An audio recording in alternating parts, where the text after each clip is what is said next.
जय Shri Krishna. Star plus की YouTube page पर आने के लिए आप सभी का बहुत बहुत बहुत धन्यवाद।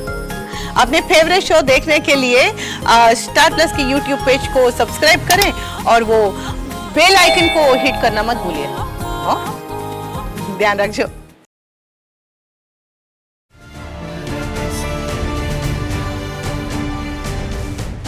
तुमने सोचा है तुम मुझे कहाँ रखने वाले हो?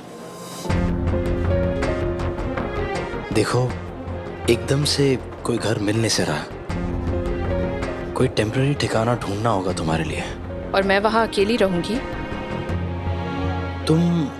तुम उसकी चिंता मत करो। मैं रोज तुमसे आकर मिला करूंगा और जहां भी मैं तुम्हें रखूंगा उस जगह की सेफ्टी की जिम्मेदारी मेरी है। ओके? और अच्छी बात यह है कि पुलिस को सदा की वाइफ के बारे में पता है, लेकिन वो कैसी दिखती है इस बारे में उन्हें कोई आइडिया नहीं है। मैं जानता हूँ मुझे ये सब नहीं कहना चाहिए, लेकिन पुलिस डिपार्टमेंट सदा की विडो को ढूंढने की 100% कोशिश करेगी। हाँ तो तुम्हें विडो की तरह नहीं रखना चाहिए। तुम्हें सिंदूर लगा लेना चाहिए। जिस इंसान ने मेरा सुहाग उजाड़ा वही मुझसे कह रहा है कि मैं सिंदूर लगा के रखूं। देखो श्रुति, मैं तुम्हें जहां ले जा रहा हूं तुम्हें अपनी पहचान तुम्हें अपनी पहचान छुपा के रखनी होगी। तुम्हारा दर्द समझता हूं, लेकिन तुम्हें सदा के लिए, उसकी एक आखिरी निशानी के लिए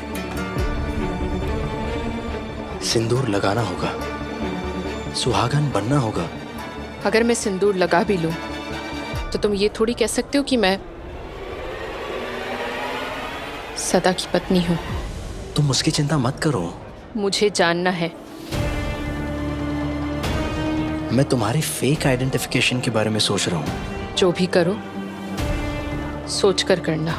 मैंने सब कुछ सोच लिया है। तुम गाड़ी में बैठते ही सिंदूर लगा लेना। लगा लोगी ना? तुम मेरे लिए इतना रिस्क ले रहे हो तो मैं इतना तो कर ही सकती हूँ। क्या पता सदा के नाम का सिंदूर लगाते लगाते मैं भूल जाऊं कि अब वो इस दुनिया में नहीं है। क्या पता सदा मेरी जिंदगी में वापस आ जाए और मुझे मेरी जिंदगी वापस मिल जाए। श्रुति, तुम्हें समझना होगा, अब तुम पहले की तरह ऐसे कहीं भी नहीं घूम सकती। सदा के बाद पुलिस के साथ साथ और भी लोग हैं और भी गिरोह हैं जिनका अगला टारगेट तुम होगी। जो इन्फॉर्मेशन सदा से नहीं मिल पाई उन्हें, वो तुमसे निकालने की कोशिश जरूर करेंगे। तुम्हें ढूंढने के लिए वो जमीन आसमान एक कर देंगे। अब तुम जंगल से बाहर आ गई हो, शहर में हो, ज्यादा दिन तक लोगों की नजरों से बच नहीं सकती हो तुम। और क्या पता तुम्हारे ही लोग ये इन्फॉर्मेशन लीक कर दे कि तुम मेरे साथ उस जंगल से भागी हो। श्रुति, हमें इस बात को गलत साबित करना ही होगा। तुम इन सब में मेरी वजह से फंस गए हो। मुझे तुम्हारे लिए डर लग रहा है। तुम्हें इस सब की चिंता करने की कोई जरूरत नहीं है। बाय द वे, मैं तुमसे पूछने वाला था कि तुमने लास्ट चेकअप कब करवाया था? जंगल में चेकअप नहीं होता। हाँ, पर मुझे इतना पता है कि मेरा 8वां महीना चल रहा है। क्या? श्रुति, इसका मतलब है कि तुम्हारी डिलीवरी कभी भी हो सकती है। श्रुति, हमें किसी आइसोलेटेड जगह पर हॉस्पिटल की अरेंजमेंट करके रखनी होगी, क्योंकि हम अगर किसी भी हॉस्पिटल में ऐसे ही चले गए तो पकड़े जाएंगे। अगर ऐसा हुआ तो क्या साहस जेल में? नहीं, मैं तुम्हारे बच्चे के साथ ऐसा कुछ भी नहीं होने दूंगा, किसी भी कीमत पर नहीं। बस तुम्हारी यही बात सुनकर मैं सब कुछ छोड़ के तुम्हारे साथ आ गई हूँ। ये तुम भूलना मत। मैं भूल भी नहीं सकता अपने मरते हुए दोस्त से वादा जो किया है। तुम और सदा अच्छे दोस्त थे ना? अपनी दोस्ती का कोई किस्सा सुनाओ। सुनाऊंगा, लेकिन फिर कभी। अब तो हम रोज मिलने ही वाले हैं। देखो श्रुति, तुम कुछ दिनों के लिए एक होटल में रहोगी। डिसेंट होटल है, तुम्हें ज्यादा तकलीफ नहीं होगी। होटल महंगा होगा ना? तुम उसके बारे में क्यों सोच रही हो? मैं नहीं चाहती हूँ कि तुम मुझ पे पैसे खर्च करो। ठीक है, तो तुम मुझे वापस लौटा देना बाद में, अभी उधारी समझ कर ले लो। मैं बिल पे करके आता हूँ, तुम कुछ और खा लो, ठीक है?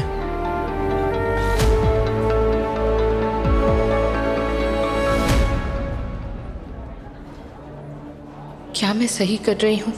क्या ये वाकई इतना अच्छा है जितना दिख रहा है? ये मुझे सचमुच नागपुर ही लेके जा रहे हैं या? इसके बारे में मैं जानती ही क्या हूँ? ये कहाँ रहता है, शादी हुई है या नहीं, बच्चे हैं या नहीं, कुछ नहीं पता। लेकिन इसकी बातों में एक सच्चाई है, बस ये साहस को सेफ रखे, इसे सही सलामत इस दुनिया में लाने में मेरी मदद करे, और मुझे कुछ और नहीं चाहिए। सम्राट दादा सही कह रहे थे। आप अपने फर्ज, अपनी ड्यूटी के लिए अपनी जान भी दांव पे लगा सकते हैं, लेकिन मैं चाहती हूँ आप एक बात याद रखें, यहाँ कोई है जो आपका इंतज़ार कर रही है, जिसे खुद से ज़्यादा आपकी परवाह है।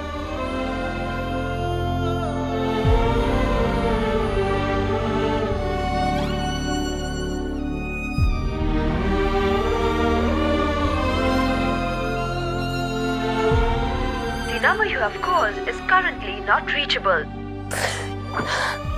फोन क्यों नहीं लग रहा है? अब ठीक तो है ना विराज?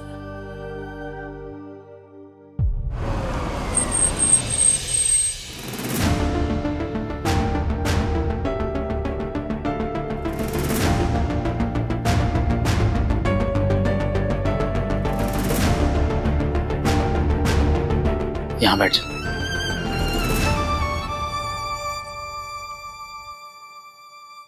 आता हूँ।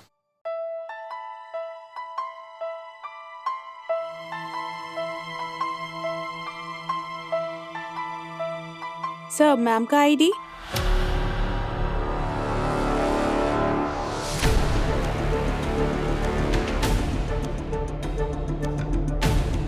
हम दरअसल इनका जो पर्स है वो खो गया है कहीं, और उनके जितने भी ज़रूरी काम के पेपर्स जो थे, वो डॉक्यूमेंट्स हैं, वो उसी में थे। हो सकता है घर पे उसकी कॉपीज हो। मैं अभी घर पे फ़ोन करता हूँ, उसका फ़ोटो मंगवाता हूँ और आपको दे दूंगा। लेकिन सर, ये होटल की पॉलिसी है। इंसानियत से बढ़कर और कोई पॉलिसी होती नहीं है ना। Just look at her. ऐसी हालत में आप इन्हें यहाँ वेट करवाएंगे? और मैंने अपना आईडी तो दिया है ना आपको। देखिए मैम, इन्हें रेस्ट करने की बहुत ज़रूरत है। प्रेगनेंसी में इतना लंबा सफ़र ठीक नहीं होता है। Please treat this as an exception. Shruti, Virat, मुझे ठीक नहीं लग रहा है। मैं बस बात कर रहा हूँ, 2 मिनट देना मुझे। जल्दी करो प्लीज। आप इनकी कंडीशन देख सकती है ना?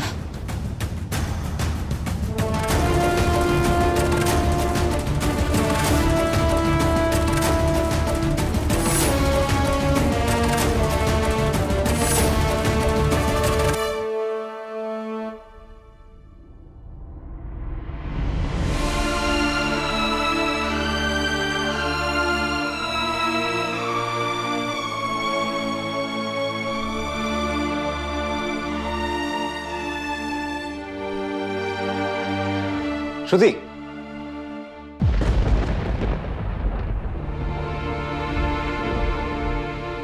मैम, कब से आपको एक चीज समझाने की कोशिश कर रहा हूँ कि ह्यूमैनिटेरियन ग्राउंड्स पे। एक सेकंड, क्या हुआ श्रुति, तुम ठीक हो? क्या ये सारी फॉर्मेलिटीज हम बाद में कर सकते हैं? It's an emergency. Okay sir. Thank you. आपकी वाइफ का नाम? वाइफ?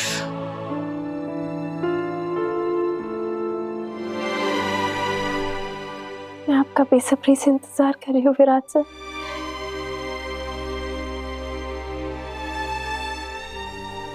क्योंकि मैं आपसे पूछना चाहती हूँ, क्या आप मुझे एक पत्नी की तरह प्यार करते हैं?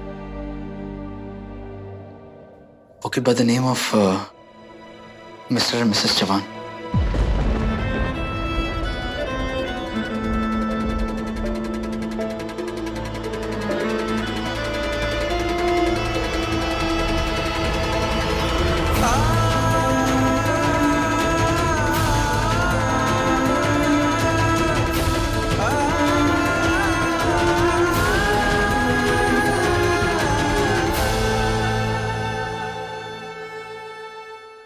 देखो अब सब ठीक है, मैंने चेक इन फॉर्म भर दिया है, अब बस तुम नॉर्मल रहना। तुम मुझे यहाँ अकेला छोड़ के घर जाओगे? नहीं, हमारी जितनी भी जरूरत की चीजें हैं वो सब अरेंज करके मैं जाऊंगा। और अगर ये लोग मुझसे आके पूछेंगे आप यहाँ अकेले क्या कर रही हो, फिर? श्रुति, एक होटल है और यहाँ रहने के पैसे दे रहे हैं हम। कोई तुमसे कुछ भी क्यों पूछेगा? रिसेप्शन पे मैंने अपना नंबर दिया हुआ है, कोई जरूरत होगी तो मुझे फोन करेंगे। मैंने ये भी कह दिया है कि तुम्हें कोई डिस्टर्ब ना करे। तुम्हें नहीं लगता तुम कुछ ज्यादा ही रिस्क ले रहे हो? जब तक तुम्हारे रहने के लिए कोई सेफ जगह नहीं मिल जाती, इसके अलावा हमारे पास कोई और ऑप्शन भी तो नहीं है। मुझे किसी कैंपस में तुम्हारे लिए कोई रूम ढूंढना होगा। तुम ऐसे ही कहीं भी तो नहीं रह सकती ना। नागपुर में घर बहुत महंगे होंगे ना? उसका पैसा कौन देगा? तुम्हारे पास पैसे हैं तो फिर सवाल क्यों पूछ रही हो? मैं देख लूंगा। तुम प्लीज बस अपना और सास का ख्याल रखो। तुम मुझ पर पैसा खर्चा करोगे, ये मुझे अच्छा नहीं लगेगा। मैं तुमसे खर्चा नहीं करा सकती। श्रुति, मुझे नहीं लगता कि इस वक्त हमारे लिए पैसा टेंशन की वजह होनी चाहिए। मैंने तुमसे कहा था ना, बाद में ले लूंगा, उधार समझ लो इसे। मुझे नहीं पता कि कब मैं अपने पैरों पे खड़ी हो पाऊंगी, कब इस काबिल बन पाऊंगी कि तुम्हारा पैसा लौटा सकूं। जिंदगी लंबी है, तुम अपने पैरों पर भी खड़ी होगी और मेरे पैसे भी लौटाओगी। बात सिर्फ खाने पीने की और रहने की नहीं है विराट। कुछ ही दिनों में मेरा बच्चा इस दुनिया में आ जाएगा, तब 1000 खर्चे होंगे। मैं मेरे बच्चे की जिम्मेदारी तुम पर। ये जिम्मेदारी तुमने मुझ पर नहीं, मैंने खुद पर ली है। देखो श्रुति, इस हालत में तुमने पहले ही बहुत स्ट्रेस ले लिया है, अब और मत लो, बच्चे के लिए ठीक नहीं होगा। मेरे बारे में तो तुम्हें सब पता है, अपने बारे में बताओ। कौन कौन है तुम्हारी फैमिली में? सब है, आई, बाबा, काकू। मैं एक जॉइंट फैमिली में रहता हूँ। शादी हो गई? सॉरी, थोड़ा पर्सनल सवाल कर लिया। इट्स ओके, सॉरी बोलने की जरूरत नहीं है। हाँ, मेरी शादी हो चुकी है। मेरी बीवी एक मेडिकल स्टूडेंट है, डॉक्टर बनना चाहती है। उसे पता है इस सब के बारे में? नहीं, अभी तक घर कहाँ गए हो, इसीलिए उसे नहीं पता। जब घर जाऊंगा तो बहुत टाइम मिलेगा मुझे उसे बताने के लिए। और वैसे भी हर किसी को हर चीज बताई जाए ये भी तो जरूरी नहीं है। मेरा मतलब है, मैं अपनी बीवी को पहले ही समझा चुका हूं, अगर किसी की लाइफ की सेफ्टी मेरे कुछ कहने या छुपाने पर टिकी हो तो मैं बिना पछतावे के वो बात छुपा लूंगा। फिलहाल तो मुझे छुप के रहना पड़ेगा। चलो, कम से कम तुम्हें ये तो पता है कि तुम्हारे सेफ रहने के लिए तुम्हें क्या करना है। डोंट वरी, मैं रोज तुमसे मिलने आया करूंगा। मैं आज अपने आप को बहुत मजबूर महसूस कर रही हूँ। मैं अकेले कहीं नहीं जा सकती।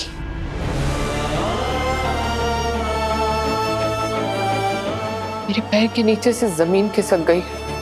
चारों तरफ सिर्फ मुसीबतों की खाई है। मेरा एक गलत कदम और तुम हिम्मत नहीं हार सकती हो। अपने लिए ना सही, अपने बच्चे के लिए तुम्हें हिम्मत रखनी होगी। तुम्हें पता है मेरी आई क्या कहती है? मेरी आई ये कहती है कि जब एक औरत माँ बनने वाली होती है उस वक्त उससे ज्यादा हिम्मत वाला इस दुनिया में और कोई नहीं होता। मैं कमजोर नहीं पड़ूंगी और वैसे भी मैं अकेली नहीं हूं। मेरे साथ सदा की यादें हैं। मुझे तो यकीन ही नहीं हो रहा है कि जिस इंसान को मैंने कुछ देर पहले गले लगाया था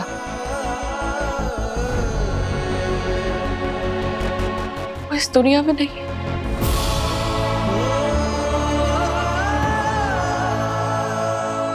श्रुति, मैं तुम्हारा दर्द समझ सकता हूँ, लेकिन मुझे नहीं लगता कि ये जगह सही है सब बातें करने के लिए। चलो तुम्हें रूम दिखाता हूँ। दिस इज योर रूम की sir, room number 102। Thank you. Sir और मैम को रूम नंबर 102 में ले जाओ। Okay ma'am. मिस्टर चौहान, आपका बाकी का लगेज।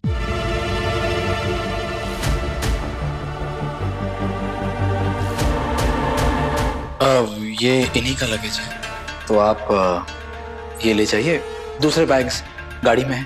तो मैं बेल बॉय को बोल के आपके बाकी का सामान निकलवा देती हूँ। नहीं नहीं, मुझे अभी कहीं काम से जाना है, तो जब वापस लौटूंगा तभी वो बैग दे दूंगा, ठीक है? Okay sir. ये लीजिए आप। Yes sir. चलो।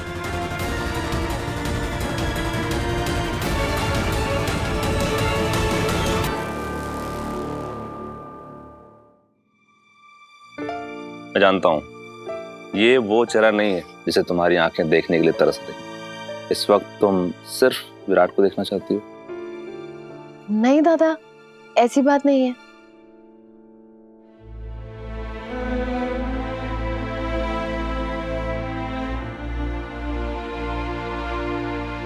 सही पता है, जुबान वो बोलती है जो यहाँ होता है और आंखें वो बोलती हैं जो यहाँ होता है। और तुम्हारी आंखों में साफ दिखाई दे रहा है कि तुम्हारे दिल में क्या चल रहा है। और तुम्हारी आंखों में सिर्फ विराट दिखाई दे रहा है मुझे। लेकिन तुम इतनी टेंशन में क्यों? अरे भाई, तुम्हारा मोदक बहुत जल्द वापस आ जाएगा और फिर हमें हमारी हंसती खेलती मस्ती वाली सही फिर से मिल जाएगी। लेकिन ये तो बड़ी नाइंसाफी है। कैसी नाइंसाफी दादा? अरे भाई, जो बरसों से चली आ रही है। अब देखो ना, विराट मिशन से लौटकर वापस आएगा तो सब उसे हीरो कहेंगे। उसकी बहादुरी के, हिम्मत के लिए उसे बहुत सारे अवार्ड्स दिए जाएंगे, जबकि तुम जिस डर और खौफ का सामना कर रही हो सही, उसके लिए भी उतनी ही हिम्मत और बहादुरी की जरूरत होती है। बड़ी मामी, अश्विनी मामी, तुम, आई, ऐसी औरतों की हिम्मत को भी अवार्ड्स दिए जाने चाहिए, क्योंकि आसान नहीं होता ऐसा ही हर पल ये सोचते रहना कि उनका कोई अपना खतरे में है। हर पल उसकी सलामती के लिए दुआ मांगना। हर बार जब फोन की घंटी बजे तो ये सोचना कि उनका ही फोन। आसान नहीं होता है। लेकिन मैं बहुत खुशनसीब हूँ दादा, जो मुझे ऐसा परिवार मिला, आप जैसा बड़ा भाई मिला जो मेरी तकलीफ समझता है, जो मेरा दर्द बांटने मेरे साथ आया है। नहीं, सही नसीब वाला तो विराट है कि उसे तुम्हारी जैसी बीवी मिली है। सही, मुझे पता नहीं, जब मैं यहाँ से लगभग 1 साल के लिए दूर था, क्या पत्र लिखा कि आंखों में भी मेरे पास ना होने का दर्द दिखाई देता था। सही, क्या मेरा नाम लेने से उसकी आंखों में भी वैसी ही चमक आ जाती थी जैसी चमक विराट का नाम लेने से तुम्हारी आंखों में आती?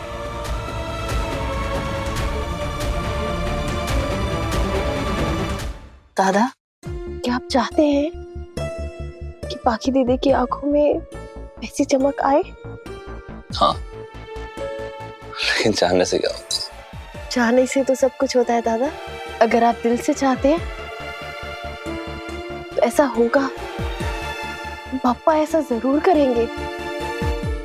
तो फिर तो तुम्हें और मुझे विराट के लिए डरने की जरूरत ही नहीं है, क्योंकि तुम, मैं और इस घर के सारे लोग सच्चे दिल से यही चाहते हैं कि हमारा शिवा बहुत जल्द सही सलामत घर वापस आ जाए। तो गणपति बप्पा मोरिया विराट ला घर लोगरिया।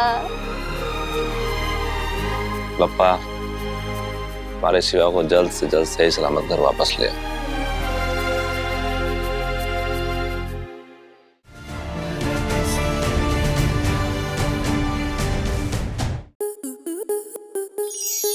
To enjoy more such amazing videos, subscribe to our YouTube channel.